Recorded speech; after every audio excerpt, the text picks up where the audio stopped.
নমস্কার। আজকের আমার রেসিপি টমেটো আর পেঁয়াজ দিয়ে দারুণ স্বাদের ট্যাংরা মাছের এই রেসিপিটা।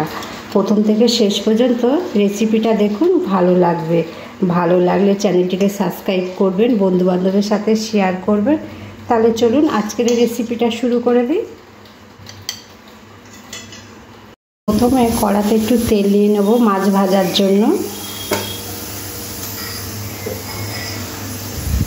খুব ভালো গরম হয়ে গেলে এই ট্যাংরা মাছগুলো নুন আর হলুদ মাখিয়ে ভেজে নিতে হবে।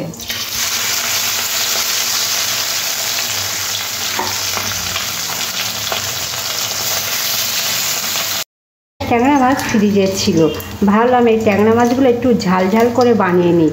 ঝাল ঝাল করে বানালে খেতেও বেশ ভালো লাগবে। আর এগুলো দেশি ট্যাংরা মাছ, আর দেশি ট্যাংরা মাছ এমনি খেতেও খুব ভালো লাগে। এই দেখো, ভালো করে লাল লাল করে ভেজে নিয়েছি, এবার তুলে নিচ্ছি। দুখানা পেঁয়াজ আগে থেকে আমি কেটে রেখেছিলাম, এরকম পাতলা স্লাইস করে কেটে নিয়েছিলাম।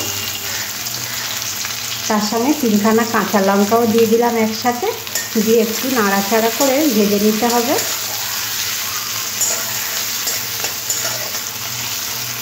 হালকা নরম হয়ে গেলে দিয়ে দেবো এখানে একটা টমেটোর হাফ। স্বাদ অনুযায়ী নুনটা দিয়ে দেবো। অল্প তরকারি, প্রথমে বেশি নুন দিতে যাবেন না, অল্প নুন দিতে হবে। আর যদি মনে হয় নুন কম হচ্ছে, একটু চেক করে আরও একবার নুন দিয়ে দিতে পারবে। একসাথে বেশি দিয়ে ফেললে তাহলে তরকারি নুন বেশি হয়ে যাবে। সমস্ত কিছু খুব ভালো করে আর একটু ভেজে নেব। পেঁয়াজ আর টমেটো অনেকটা নরম হয়ে গেছে। এরপরে দিয়ে দেবো একদম অল্প করে আদা রসুন বাটা।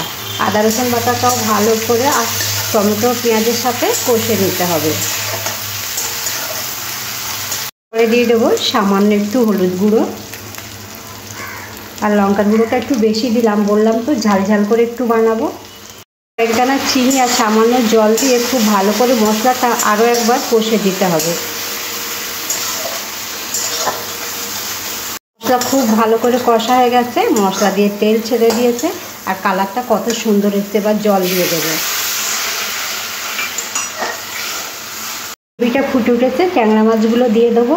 এটা বেশি ঝোল ঝোল করে বানাবো না, একটু গা মাখা মাখা করে বানাবো, তাই জলটা অল্প করেই দিলাম।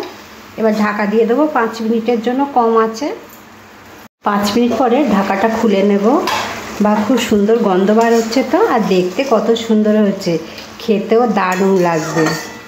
দারুণ স্বাদের ট্যাংরা মাছের এই রেসিপিটা বানিয়ে নিলাম। একবার হলেও বাড়িতে বানিয়ে দেখতে পারেন। বানানো তো খুবই সহজ আর খেতে অসাধারণ হয়।